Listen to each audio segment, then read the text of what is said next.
The Dodgers have a decision to make on Julio Urias, their star starting pitcher, this coming off season. Should they or should they not re-sign the man Julio Urias, the guy that came up in this organization, a guy that has won the World Series, a guy that pitched the final out for this World Series team in 2020. You know, a guy that's been part of this Dodgers team for a while now in this organization, like I mentioned. Now, 2023 has been a struggle for Julio. It's been a raucous start, and it's been a raucous year for him. Injuries, there's a lot of things that go into it, and after my deep diving, I'm going to give you guys why I think he may be struggling. But, of course, we have to go back to when it all started in 2016. His rookie season came up with the Dodgers. Again, really young pitcher with the Dodgers. I think maybe 21 years old, and now you see guys like Walker Buehler, Bob Miller, and so on and so forth. You don't see them come up till 24, 25-ish. Urias came up like at 21 years old, so he was really young. In that 2016 season, he started 18 games, went 5-2 with a 3.4 ERA, 1.4 WHIP, and 77 innings pitched. Really good. We saw Urias in 2016, and I'm like, okay, this guy has a future. This kid is going to be pretty good. 2016 ended with a series loss to the Chicago Cubs in the National League Championship Series. On came 2017, one of the best seasons in franchise history. 2017 ended up being without Julio Urias. Urias only pitched 5 games, with an 0-2 record, 5.4 ERA with a 1.5 WHIP. He had Tommy John surgery. It came out that he needed Tommy John surgery, and that's unfortunate. A lot of these Dodger pitchers have needed Tommy John surgery. I don't know what's going on in the organization, but a lot of them have needed Tommy John surgery. You guys can let me know if your team's clubs have, had young pitchers need Tommy John surgery, especially good elite pitchers, top prospects. Have they needed Tommy John surgery? Because the Dodgers, it feels like the Dodgers always need Tommy John with their young pitchers. He pretty much started the month of April and was out the rest of 2017 and all of 2018. Made a World Series appearance in 2017. Followed by yet another fantastic season in 2018, making another World Series appearance. Unfortunately, losing both of those series. Pretty much 2 years go by in Urias' career, 17 and 18. He's nowhere to be found with the Dodgers, of course, due to injury.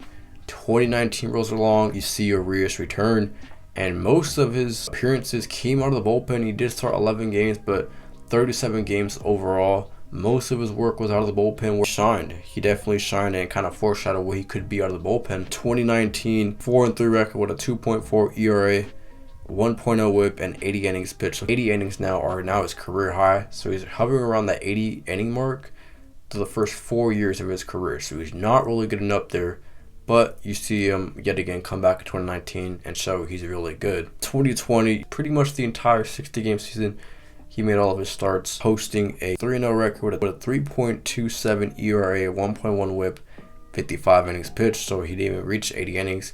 Although with the postseason, he may have gotten up there. So again, 80 innings pitched, 2020, of course, a World Series ring, World Series championship. Of course, he was the closer for the Dodgers in Game 6 against the Tampa Bay Rays because Kalen Jensen was not cutting it during that season in 2020, and Urias definitely was, especially in the postseason. Then 2021 rolls around, he is a whole new beast. He turns into a beast, posting a 20-3 record with a 2.9 ERA, 32 games started, 1 WHIP, 185 innings pitched. You go to a 20-game winner, a sub-3 ERA, which he's had before, 1 WHIP with 185 innings. That's what stands out to me, the innings pitched.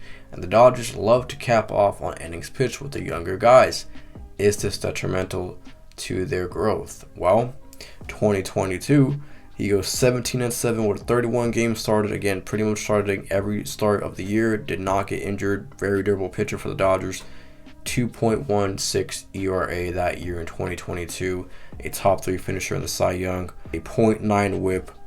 Again, lower the WHIP, the better. So 0.9 is good. 0.7 is good. 1.2 is good.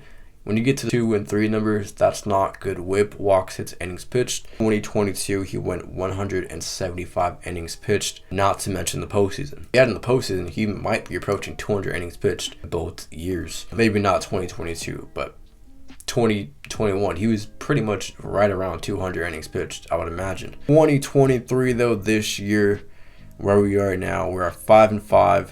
He has a 4.9 ERA, a 1.2 whip. He has started only 11 games and only 58 innings pitched so far in 2023. We're over halfway now. So I think at the end of the day, what I think and what I've researched, I think the innings pitched is really just getting up to him the last couple of years.